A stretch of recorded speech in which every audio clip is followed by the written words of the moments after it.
Thank you to Sister Hafiza. Assalamualaikum and a very good morning to our respected lecturer, Professor Dr. Hairuddin bin Muhammad Ali, and to all my fellow friends. Now, I will present about moral leadership. According to Cheng et al., moral leadership is defined as a leader's behavior that demonstrates superior virtues, self-discipline, and unselfishness. Let us look at another definition of moral leadership. According to Westjohn, leadership is defined as leadership behavior which is consistent with personal and organizational values which are in turn derived from a coherent ethical system. It entails setting an example for another about the rightness or wrongness of particular actions. The moral leadership emphasizes integrity, selflessness, altruism, and never taking advantage of others. Now, let us move on to the moral leadership characteristic. The first one is integrity. The characteristic of integrity is defined as one's ability to be honest, fair, and accept the consequences of all actions, which fall under a person's responsibility regardless who committed the action. Integrity is a difficult characteristic to maintain but easy to identify. Leaders who embrace integrity as a valued characteristic admit fault when their subordinates make mistakes and give credit to their subordinates when they succeed. Next is selfless service. Selfless service consists of acts that are committed for the betterment of society without regards to self. Such selfless acts are generally not put on public display, so they are difficult to recognize. A leader who practices true selfless service is promoted by his subordinates as an individual who should be followed. The leader is talked about in a positive manner and referred to as a hard worker who will do anything for anybody. Next is decision making.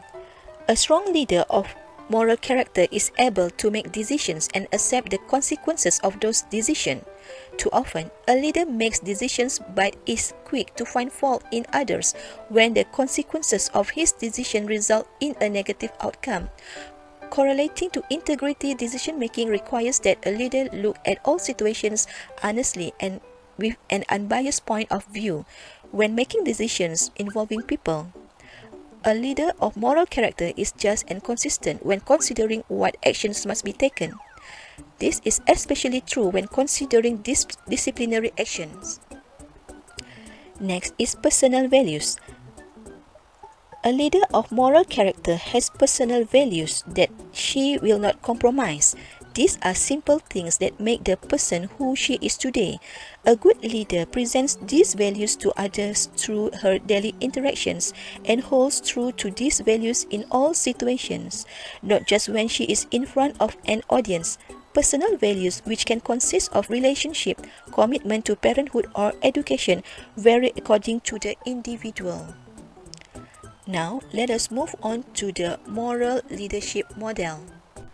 The moral leadership model was developed by Dr. Peter Guy Nordhaus. It comprised of 5 leadership characteristics. The first one is creating organizational culture. Next is fairness to all their subordinates. Then, trustworthy, power sharing, and people orientation. Now, let us look into the limitations of the moral leadership leaders. According to Abdullah Abdurrahman, 1998, there were cases reported regarding integrity and accountability of principles. The second point is justice. The same cases should be treated the same regardless of their race, gender, religion, class of origin, and natural talent. Next is humility. The principals should give freedom to their subordinates and not being selfish to achieve his own goal. Lastly, there were principals who don't have compassion and mercy and take advantage of others.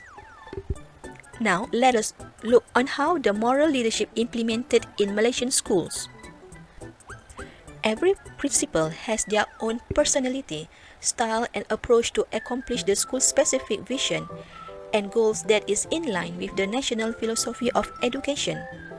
The moral leadership plays an important role in shaping the organization, not only in terms of its image but also in terms of its values. According to Lithwood et al., the only form of leadership which is most likely to be successful is transformational and moral leadership, because it entails not only a change in the purposes and resources of those involved in the leader-follower relationship, but an elevation of both, which is a change for the better. It ultimately becomes moral in that it raises the level of human conduct and ethical aspiration of both leaders and led, and thus has transforming effect on both. In short, the Malaysian school principles and Malaysian school leaders is instructional leadership which is transformational in nature and entrenched with moral values. The second point is application of moral leadership in TS25. The schools of universities need moral leadership more than other kinds of business because it is where the values of future leaders are formed. The moral values of its administrators and teachers are an integral part of the learning process of students. Last but not least, let us move on to the last point. In several parts of the Malaysia Education Blueprint 2013 to 2025, one can find several statements that rightly give importance of values education related to the spiritual and moral development of students in Malaysian school. Thus, the moral leadership plays an important role to fulfill the aspiration of the blueprint towards the education system and also towards the students, as well as in one of the 11 main shifts of the blueprint to transform the national education system. A general aim of the blueprint is to produce Malaysian citizens who internalize values and specifically to strengthen values education, thus ensuring the spiritual and moral development of Malaysian students. That's all from me. Thank you for watching and listening.